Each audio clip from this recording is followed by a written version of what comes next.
जय हिंद।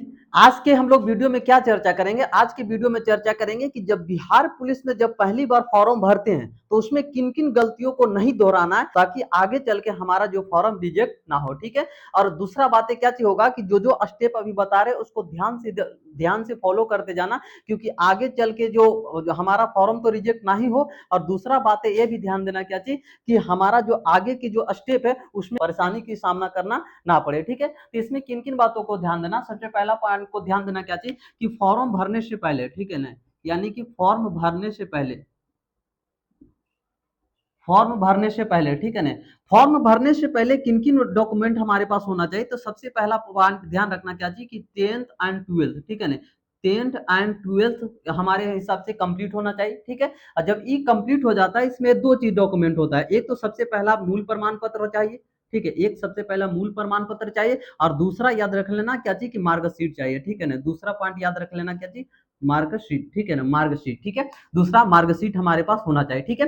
और ये फॉर्म भरने से पहले क्या क्या चीज डॉक्यूमेंट होना चाहिए उस पर हम बातें करें। सबसे पहला पॉइंट बताएं मूल प्रमाण पत्र होना चाहिए, और दूसरा बातें क्या बताएं कि जो मार्कशीट होना चाहिए। ठीक है ना, यानी कि 10th एंड 12th का मार्कशीट और मूल प्रमाण पत्र दोनों उपस्थित होना चाहिए। ठीक है। और दूसरा पॉइंट ध्यान रखना कि फॉर्म भरने से पहले की बातें बता रहे हैं। दूसरा पॉइंट ध्यान रखना क्या चीज कि हमारे पास सबसे पहला एक तो जाति चाहिए, ठीक है ना, जाति। दूसरा यानी कि जाति चाहिए, ठीक है, फिर निवास, निवास बना होना चाहिए, ठीक है, जाति चाहिए, निवास चाहिए, और फिर उसके बाद फिर आय चाहिए। ठीक है ना, जाति, आवासीय, सॉरी, जाति, निवास, आय, तीनों डॉक्यूमेंट होना चाहिए। और दूसरा दो दो तीन बातें इसमें और ध्यान रखना क्या चाहिए कि ओबीसी है तो ओबीसी के लिए अलग से एनसीएल, ठीक है ना, और फिर ईबीसी के लिए अलग से एनसीएल, ठीक है ना, एनसीएल। और ईडब्ल्यूएस, यानी कि कहने का मतलब जनरल कैटेगरी से, तो ईडब्ल्यूएस यदि जो कोई बनवा कर यानी कि आरक्षण का लाभ उठाना चाहते हैं तो ये तीनों चारों डॉक्यूमेंट तुम्हारे पास होना चाहिए। ठीक है ना। तो एक एक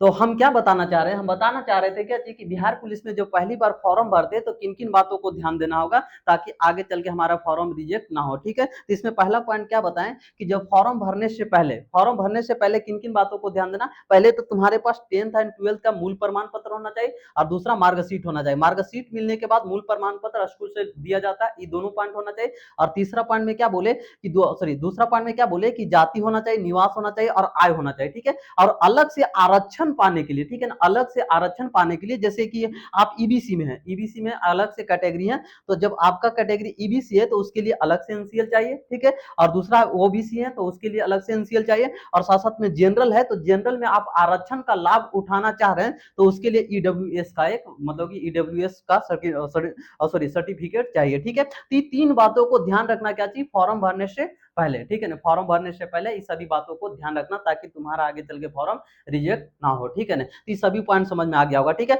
और देखो इसमें सबसे इंपॉर्टेंट पॉइंट ये है, ठीक है, ये तो सभी के पास हो जाता है 10th एंड 12th का मूल प्रमाण पत्र, मार्कशीट। लेकिन फॉर्म भरने से पहले ध्यान देने वाली बात है क्या चीज कि फॉर्म भरने से पहले जाति, निवास और आय तीनों बना होना चाहिए। फॉर्म भरने से पहले फॉर्म का डेट मान लीजिए क्या चीज कि आज का तारीख है तो आज के तारीख से पहले का होना चाहिए, यानी कि जाति, निवास, आय। मतलब कहने का मतलब जिस दिन फॉर्म भरने के लिए जा रहा है या जिस दिन मतलब कि बिहार पुलिस का कोई भी वैकेंसी आया, जिस दिन डेट दिया, ठीक है, उस दिन से पहले वाला का चाहिए जाति, निवास और आय। ठीक है, उस डेट से पहले का चाहिए क्या चीज, जाति, निवास और आय। और साथ साथ में जब ईबीसी में है तो उसके लिए एनसीएल, और फिर जनरल कैटेगरी से यदि जो आरक्षण का लाभ उठाना चाहते हैं तो उसके लिए ईडब्ल्यूएस आपके पास बना होना चाहिए। ठीक है। यदि जो बना नहीं होगा और आगे मान लीजिए किसी का है ना कि किसी कारणवश से तुम्हारा मान लीजिए क्या चीज किसी कारणवश से तुम्हारा बिहार पुलिस में रिजल्ट भी हो जाता है, ठीक है ना, बिहार पुलिस में रिजल्ट हो गया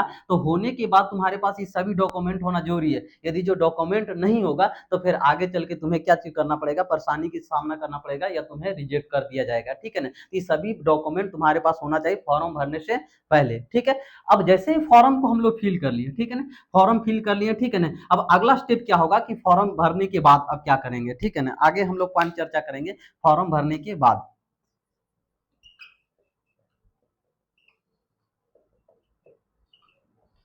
फॉर्म भरने के बाद की प्रोसेस, ठीक है ना, फॉर्म भरने के बाद की प्रोसेस क्या चीज होगा तो उस पर थोड़ा सा ध्यान देना। ठीक है ना, सबसे पहला पॉइंट क्या ध्यान देना कि हमें बिहार पुलिस जब तैयारी कर रहे हैं तो इसमें हमें सिलेबस अच्छी तरह से मालूम होना चाहिए, ठीक है ना। बिहार पुलिस की सिलेबस हमारे पास अच्छी तरह से मालूम होना चाहिए, ठीक है। आज सिलेबस में किन किन बातों को ध्यान देना, सबसे पहले तुम्हारे पास क्या होना चाहिए, हिस्ट्री, पॉलिटी, जियोग्राफी, ठीक है। और ये तीन विषय हमारे पास, ठीक है ना। और फिर इकोनॉमिक्स, ठीक है ना, इकोनॉमिक्स, ठीक है। और उधर साइंस वाले पोर्शन में चर्चा करें तो साइंस वाले पोर्शन में हमारे पास क्या चीज होना चाहिए, बायो, फिजिक्स एंड केमिस्ट्री, ठीक है। ये तीन हो, ठीक है। यानी कहने का मतलब क्या होगा कि जो हिस्ट्री, पॉलिटी और फिर ज्योग्राफी बताया और इकोनॉमिक्स, ठीक है, ये चार विषय। और हमारे पास साइंस में तीन विषय, बायोलॉजी, फिजिक्स और केमिस्ट्री, ठीक है। ये चार विषय इधर से, तीन विषय इधर से, और 4 और 3 7 विषय की अच्छी तरह से पकड़ तुम्हारे पास है तो आगे चल के क्या हो सकता है कि बिहार पुलिस का रिजल्ट दे सकता है। अन्यथा इन चारों पर पकड़ नहीं है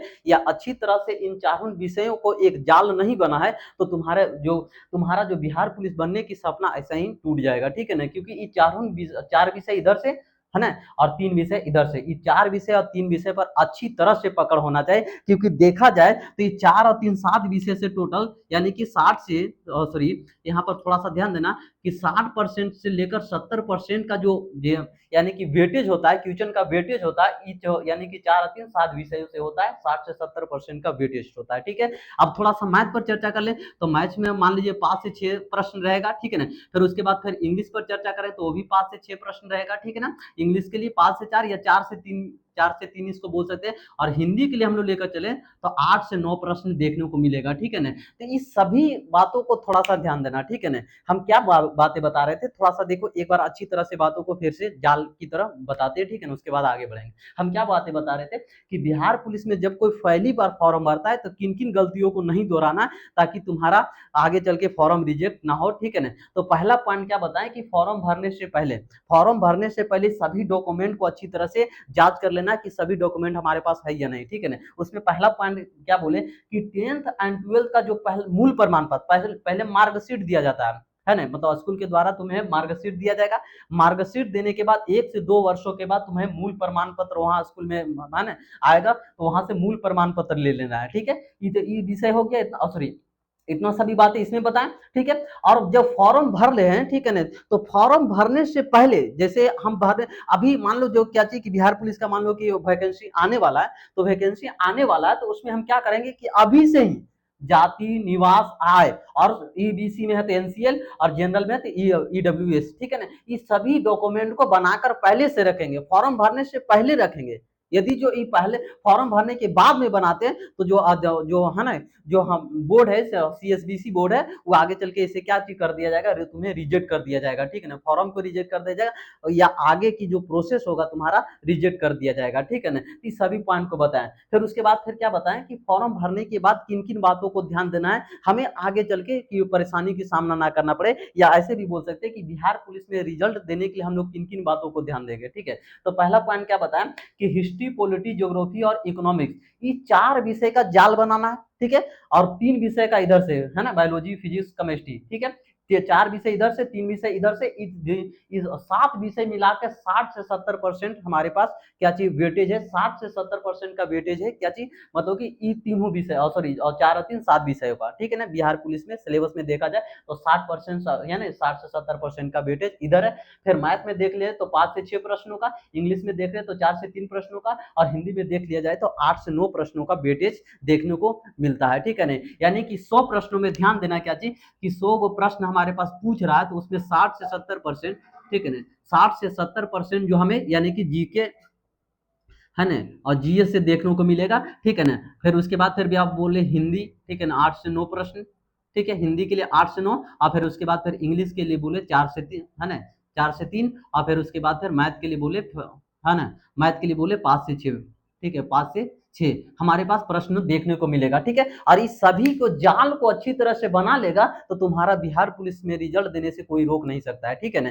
और इस सभी जाल के बारे में हम क्या बोले कि हम आगे चल के इसमें हम मतलब हमारे चैनल पर एक एक करके सभी विषयों से, ठीक है, अभी पॉलिटी का क्लास चल रहा है तो पॉलिटी का 3 वीडियो हम अपलोड कर चुके हैं, ठीक है। और धीरे धीरे करके पॉलिटी का और जितने भी है ना जितने भी वीडियो हम लोग लेकर आएंगे, ठीक है ना, तो इसमें प्ले लिस्ट में ऐड कर दिया जाएगा, ठीक है। यदि जो आप पहली बार तैयारी कर रहे हैं, तो हमारे चैनल के द्वारा क्या कर सकते हैं कि आप अच्छी तरह से इन सभी जो विषयों का जाल होगा वो अच्छी तरह से आप बना सकते हैं, ठीक है ना। इस सभी विषयों का प्लेलिस्ट धीरे-धीरे करके हम बनाते आगे जाएँगे, ठीक है ना। तो हमारे हिसाब से सभी पॉइंट को समझ में आ गया होगा क्या चीज़, कि जब हम बिहार पुलिस में पहली बार फॉर्म भर रहे हैं तो किन-किन बातों को ध्यान देना होगा, ठीक है ना। चलो ठीक है। तो आज के लिए यहीं तक रखते हैं, ठीक है? उसके बाद फिर अगले क्लास में चर्चा करेंगे, ठीक है? जय हिंद।